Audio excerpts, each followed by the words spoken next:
Tonight's news focus. Sarawak Governor and wife set to grace 100-year peace-making celebration in Kapit. Sarawak government focuses on improving quality of education throughout the state.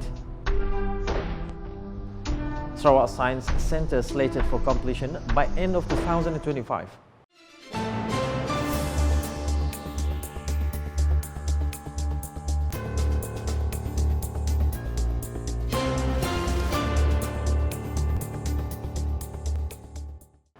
Good evening. The Governor of Sarawak Tun Prin Sri Dr. Wan Junaidi Tuanku Jaafar and his wife, Tuan Datuk Petinggi Fauziah Muhammad Sanusi, will grace the upcoming 100-year anniversary peace-making celebration in Kapit, 1924-2024.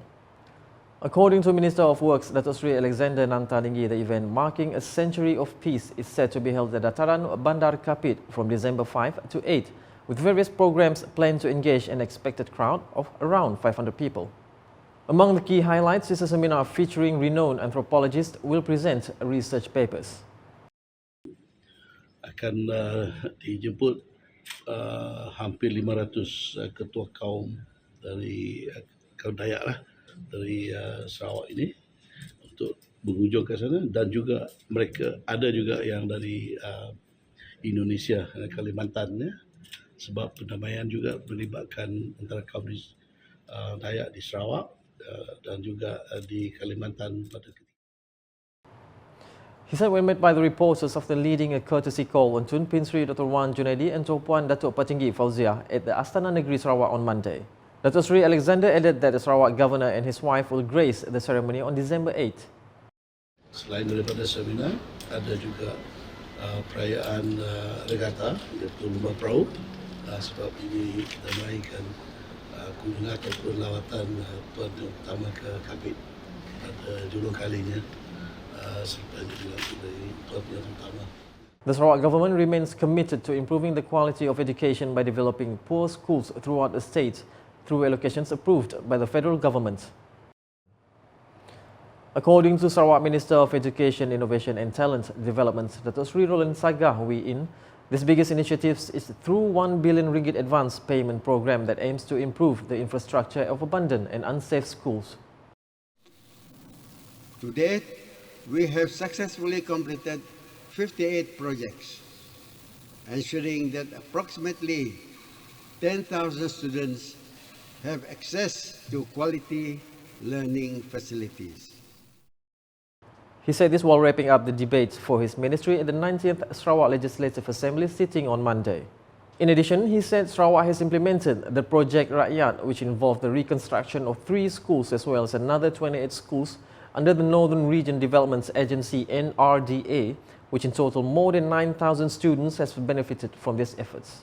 He added that on 22 June 2024, the Premier of Sarawak, Datuk Petinggi Tan Sri Dr. Abang Abdul Rahman Zohari Tun Datuk Abang Openg, announced a RM100 million advance payment project to rehabilitate schools that are in poor conditions. He stressed that priority is given to schools that are categorized in Scale 6 and Scale 7 unsafe and are expected to be completed within 18 months. All the achievements that I have mentioned show my ministry's commitment to improving the quality and resilience of education in Sarawak. Meanwhile, the Sarawak Science Centre, which is a landmark for scientific research and innovation in the state, has now reached 43% construction progress and is expected to be fully completed by the end of 2025. Datuk Sri Roland Sagah said the developments of the centre were supported by an allocations of RM135 million through Sarawak Budget 2025, announced by the Sarawak Premier Datuk Petinggi Tan Sri Dr. Abang Abdul Rahman Zohari Tun Datuk Abang Openg.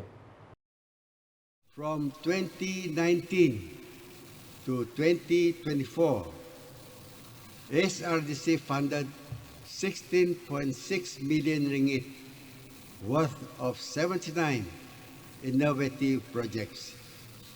As of today, 58% of these projects have been completed, while 42% is ongoing.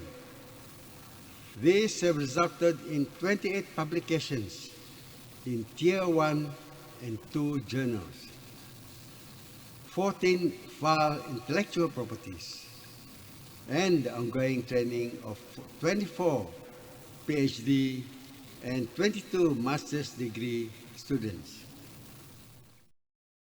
Meanwhile, Dr. Sri Roland also informed that the Sarawak Infectious Disease Centre SIDC continues to play an important role in disease research and vaccine developments through international cooperation.